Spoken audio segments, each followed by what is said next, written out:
Hello, this is Pastor Gideona Jacoba from Tiruchirappali, India. Some of you may know me already. For those who don't know me, I'm the senior pastor of this church here at Trichy, the Good Shepherd World Prayer Center. I think most of you are well informed through the news and social media about things happening right now in India. At present, we have about 350,000 new infections, COVID-19 every day, and officially about 3,000 people are dying per day. And around the middle of May or the end of May, it is estimated some 800,000 till 1 million new infections will be there every day. So generally, please pray for this nation. It brings about a lot of turmoil and a lot of upheavals right now. Heaps and heaps of dead bodies burnt on the streets, especially in North India. People gasping for air due to the lack of oxygen. Oxygen cannot be bought in most of the shops right now. For example, I can tell you why, especially the poor, are hardly hit because of these situations. Medicines, the cost of oxygen, everything has gone up, and all the hospitals are full, clinics are full, and mostly people are brought to the stadiums or huge erected new halls where people can be admitted. And this is naturally a huge challenge, not only for society, but also for the government, for every person involved in this nation. As you know, we have a lot of poor people in our nation already. And due to this pandemic, malls and workshops, everything are being closed now. Even the people who are working, only 25% are allowed to come to work. So many lose their jobs, many are cut down on their payments. So this is going to unfold a real tragedy in the future for people without food, without medicines, and without proper earnings, especially for those who are workers who are not registered anywhere, who are working on the streets as vendors, at fruit sellers, as security people, who are building workers. All of them are not registered anywhere, so they face a real problem. So one of the first needs what these people need is food right now. I've already spoken about this to you in my last message some weeks ago. Per packet what we give for a family of 3 or 4 people or 5 people can eat it. They have to stretch it naturally, but they can go on with this packet for about a month, and one packet costs about 15 euros. And we really want to see that many people, poor Christians, poor pastors especially, who have very small churches in some unreached areas where there are only 10 or 20 people, when even these churches cannot gather together, where these pastors live from the offerings and the tithes of these believers, it is not so very easy. So first of all, what they really need is the food for 15 euros for a month. And the second thing what these people really need is oxygen to breathe. That may sound really funny for those who are living in other countries outside India, but this is the biggest need today, right now in India, and medicines, because all the hospitals are full, all the clinics are full, people are just brought to makeshift clinics and hospitals, and where there's no oxygen has to be imported now. About 15 countries are trying to help India. I will just tell you some statistics. For example, this medicine, remdesivir, that normally is used extensively in the treatment of COVID patients, costed about 1,000 rupees one year ago per vial, yeah? And normally a person who was sick needs this medicine for 6 or 7 days, and they paid about 6,000 or 7,000 rupees. Today, each vial costs about 35 up to 35,000 rupees.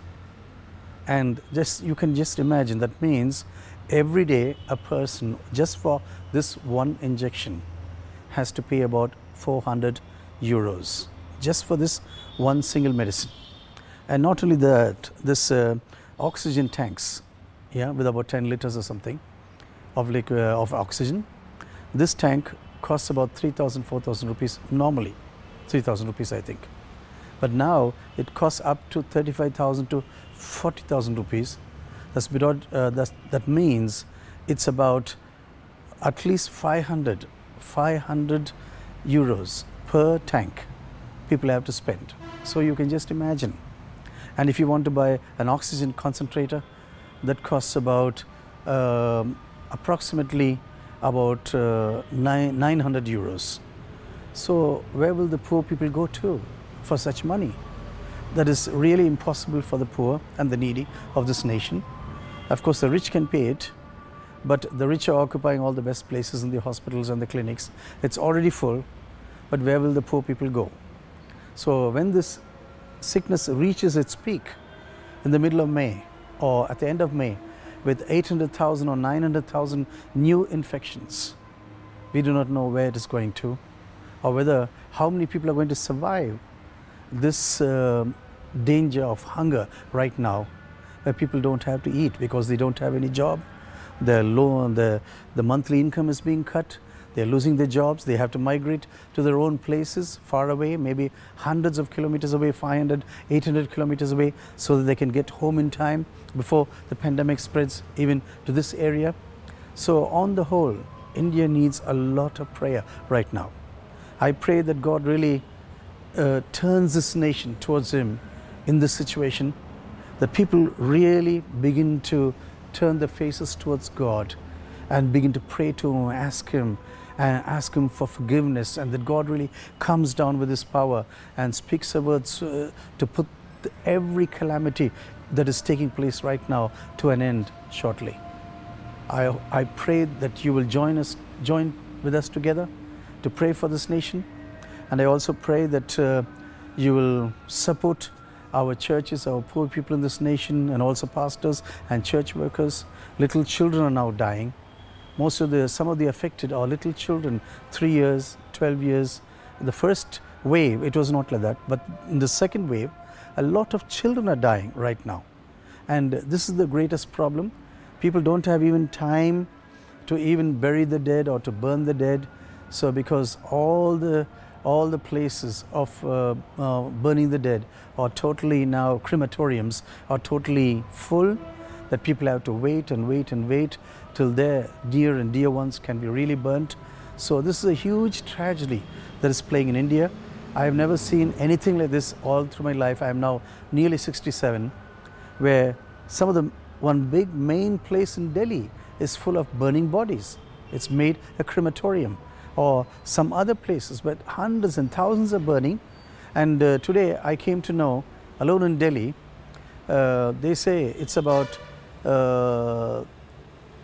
2,000 people have died till now, officially. But what I read in the papers is, all these 2,000 are the people who died in the hospitals. But those who died at home don't come into any statistics. So you can imagine, when you multiply that throughout this whole nation, India is a big nation with 1.3 billion people. So you can just imagine the tragedy that is happening right now.